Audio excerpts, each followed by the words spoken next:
الصلاة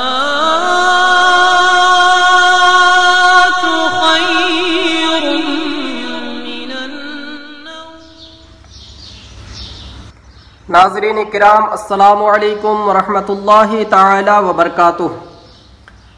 آج آپ حضرات کی بارگاہ میں غسل کرنے کی کچھ احتیاطیں اور غسل کرنے کا حنفی طریقہ آپ کی بارگاہ میں عرض کرنے کی کوشش کروں گا انشاءاللہ تعالی۔ غسل کی احتیاطیں سماعت کریں۔ غسل خانے میں پیشاب کرنے سے وسوسے پیدا ہوتے ہیں۔ حضرت سیدنا عبداللہ ابن مغفل رضی اللہ تعالی عنہ سے روایت ہے کہ رسول کریم رؤوف الرحیم علیہ افضل الصلاۃ والتسلیم نے اس سے منع فرمایا کہ کوئی شخص غسل خانے میں پیشاب کرے، اور فرمایا بے شک عموماً اس سے وسوسے پیدا ہوتے ہیں۔ بحوالہ جامع ترمذی جلد اول صفحہ 5۔ غسل خانے میں جب بھی نہائیں تو کپڑا وغیرہ لگا کے یا برہنہ نہاتے ہیں تو حکم سماعت کریں۔ حمام یا غسل خانے میں تنہا ننگے نہائیں یا ایسا پاجامہ پہن کر نہائیں کہ اس سے چپک جانے سے رانوں وغیرہ کی رنگت ظاہر ہو سکتی ہے، تو ایسی صورت میں قبلہ کی طرف منہ یا پیٹھ مت کیجیے۔ اگر بالٹی کے ذریعے غسل کریں تو احتیاطاً اسے تپائی اسٹول وغیرہ پر رکھ لیجیے تاکہ بالٹی میں چھینٹیں نہ آئیں۔ نیز غسل میں استعمال کرنے کا مگ بھی فرش پر نہ رکھیے جس پر چند غسل ہوں، مثلا احتلام بھی ہوا، عید بھی ہے، جمعہ کا دن بھی، تو تینوں کی نیت کر کے ایک غسل کر لیا، سب ادا ہو گئے اور سب کا ثواب ملے گا۔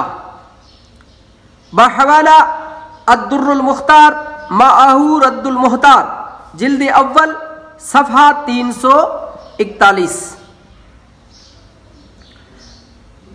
غسل کرتے وقت کلمہ درود شریف پڑھنا کیسا ہے؟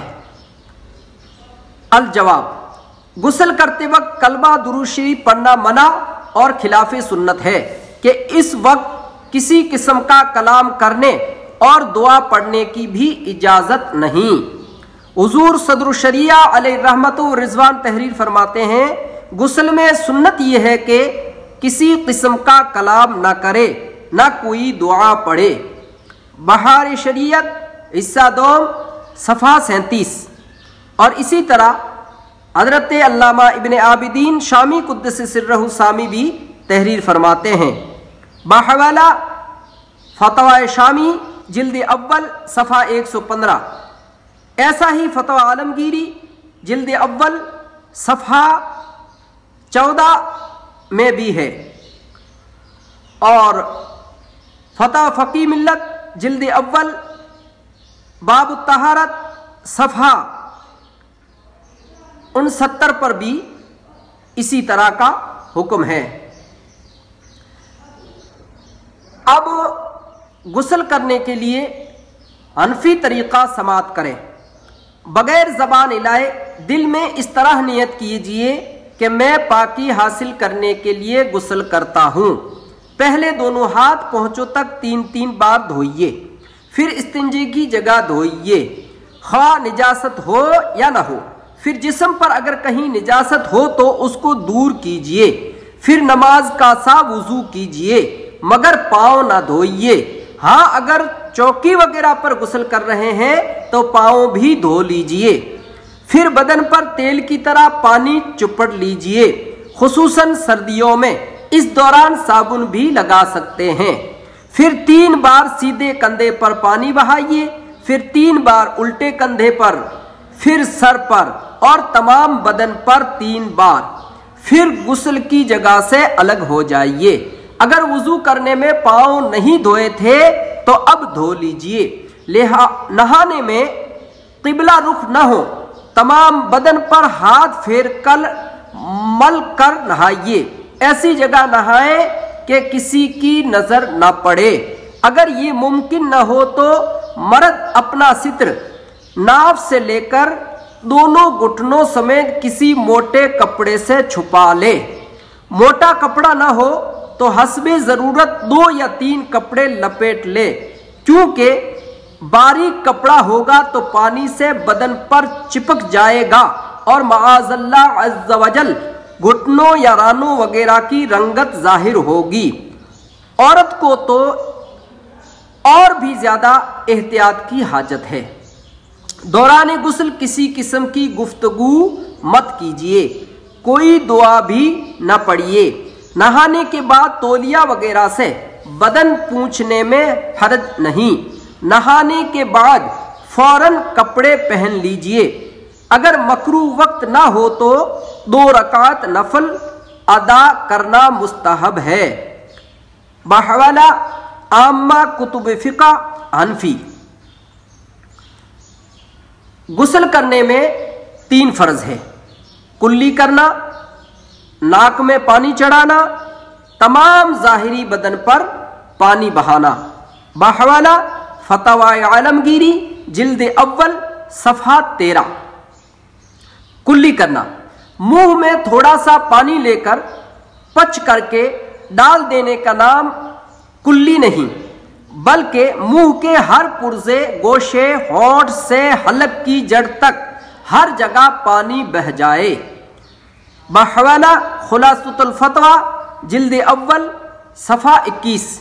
اسی طرح داڑھوں کے پیچھے، گالوں کی تہ میں، دانتوں کی کھڑکیوں اور جڑوں اور زبان کی ہر کروٹ پر بلکہ حلق کے کنارے تک پانی بہے۔ بحوالہ الدر المختار معہ رد المحتار جلد اول صفحہ 254۔ روزہ نہ ہو تو گرگرارا بھی کر لیجئے کہ سنت ہے۔ دانتوں میں چھالیاں کے دانے یا بوٹی کے ریشے وغیرہ ہوں تو ان کو چھڑانا ضروری ہے۔ ہاں اگر چھڑانے میں ضرر یعنی نقصان کا اندیشہ ہو تو معاف ہے۔ بحوالہ فتاوی رضویہ جلد اول صفحہ 441، رضا فاؤنڈیشن لاہور۔ غسل سے قبل دانتوں میں ریشے وغیرہ محسوس نہ ہوئے اور رہ گئے، نماز بھی پڑھ لی، بعد کو معلوم ہونے پر چھڑا کر پانی بہانا فرض ہے۔ پہلے جو نماز پڑھی تھی وہ نماز ہو گئی۔ بحوالہ ماخوذ از فتوی رضویہ جلد 1 صفحہ 206۔ جو ہلتا دانت مسالے سے جمایا گیا یا تار سے باندھا گیا اور تار یا مسالے کے نیچے پانی نہ پہنچتا ہو تو معاف ہے۔ بحوالہ فتوی رضویہ جلد 2 صفحہ 453۔ جس طرح کی ایک کلی غسل کے لیے فرض ہے، اسی طرح کی 3 کلیاں وضو کے لیے سنت ہے۔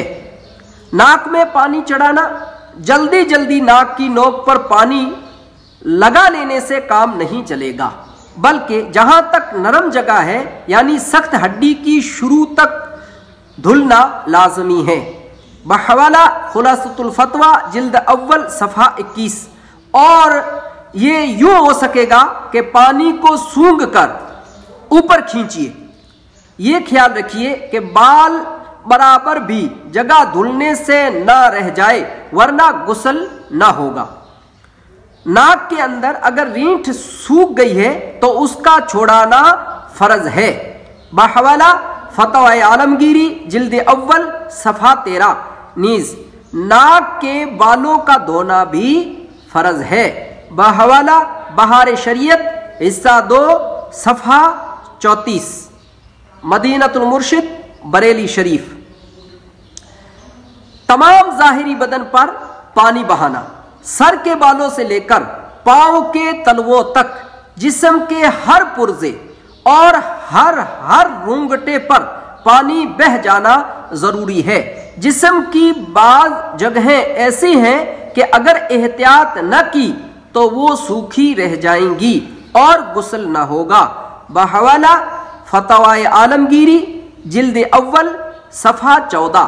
حضرات محترم، اب آپ حضرات اس کو بغور سنا اور آگے بھی شیئر کیجیے، اور اس کو ایک دو بار اور سن کر اپنے دل و دماغ میں بیٹھا لیجئے تاکہ ہم صحیح طریقے سے غسل ادا کر سکیں، اور جب ہمارا صحیح طریقے سے غسل ادا ہو جائے گا تو انشاءاللہ ہماری نماز بھی درست ہوگی۔ اگر غسل صحیح نہیں ہے، پاک نہیں ہوئے، تو ہماری نماز بھی درست نہیں اور بھی عبادتیں درست نہیں۔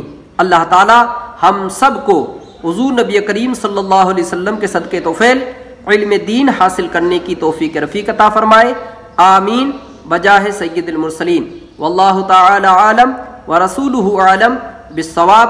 السلام علیکم ورحمۃ اللہ تعالی وبرکاتہ۔